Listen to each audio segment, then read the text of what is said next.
నమస్తే, welcome to Disha TV. ప్రస్తుతం మనతో పాటు కాంగ్రెస్ సీనియర్ నేత విహెచ్ గారు ఉన్నారు.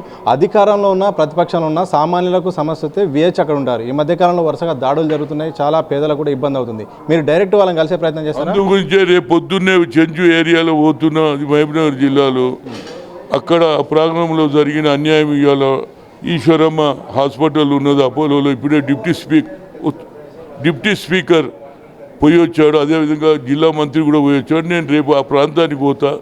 అక్కడ ఏం జరిగింది, గతంలో హాజీపూర్లో జరిగిన సంఘటన, 3 అమ్మాయిల మీద రేపు చేయమని అక్కడికి పోయినా, అదే సిరిసిల్లలో ఎస్సీలకు అట్రాసిటీ చేస్తే అక్కడికి పోయినా, అదేవిధంగా రైతులకు సంఖ్యలు వేస్తే ఖమ్మం పోయినా, రేపు కూడా నేను తప్పనిసరిగా ప్రభుత్వం తీసుకొచ్చి చెంచులకు అన్యాయం జరగకుండా ఐటీడీఏ 1998లో ఒక్కొక్క ఎకరం ఊరవతలు ఇచ్చింది. ఆ భూములు కూడా జబర్దస్తి రాసే ఒట్టి కాగితాలు రాసుకొని బెదిరిస్తున్నారు. కాబట్టి అక్కడికి కూడా నేను పోతాను.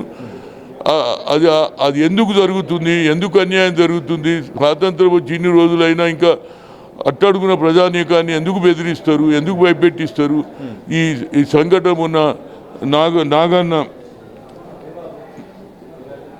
అనే అతన్ని యాక్సిడెంట్ కేసు చూపించారు, కానీ అతను చంపారని తెలిసింది. అది కూడా 20 రోజుల తర్వాత బయటకు వచ్చిందని ఆ సంఘటన ఏంది. దాంతోపాటు పోస్ట్ మార్టం కాకుండా కూడా చేసిండ్రని అంటారు. అది నిజమా కాదా తెలుసుకోవడం రేపు పోయినాక ప్రభుత్వ దృష్టికి తీసుకొచ్చి చెంచులకు న్యాయం చేయించడానికి నా శాయశక్తి.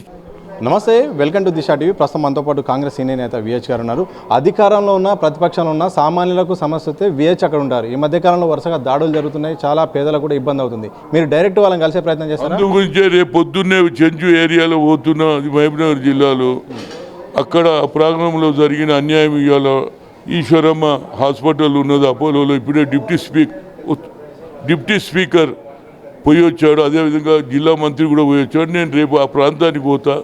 అక్కడ ఏం జరిగింది, గతంలో హాజీపూర్లో జరిగిన సంఘటన, 3 అమ్మాయిల మీద రేపు చేయమని అక్కడికి పోయినా, అదే సిరిసిల్లలో ఎస్సీలకు అట్రాసిటీ చేస్తే అక్కడికి పోయినా, అదేవిధంగా రైతులకు సంఖ్యలు వేస్తే ఖమ్మం పోయినా, రేపు కూడా నేను తప్పనిసరిగా ప్రభుత్వం తీసుకొచ్చి చెంచులకు అన్యాయం జరగకుండా ఐటీడీఏ 1998లో ఒక్కొక్క ఎకరం ఊరవతలు ఇచ్చింది. ఆ భూములు కూడా జబర్దస్తి రాసే ఒట్టి కాగితాలు రాసుకొని బెదిరిస్తున్నారు. కాబట్టి అక్కడికి కూడా నేను పోతాను. అది ఎందుకు జరుగుతుంది, ఎందుకు అన్యాయం జరుగుతుంది, స్వాతంత్రం వచ్చి ఇన్ని రోజులైనా ఇంకా అట్టడుగున ప్రజానీకాన్ని ఎందుకు బెదిరిస్తారు, ఎందుకు భయపెట్టిస్తారు? ఈ సంఘటన ఉన్న నాగన్న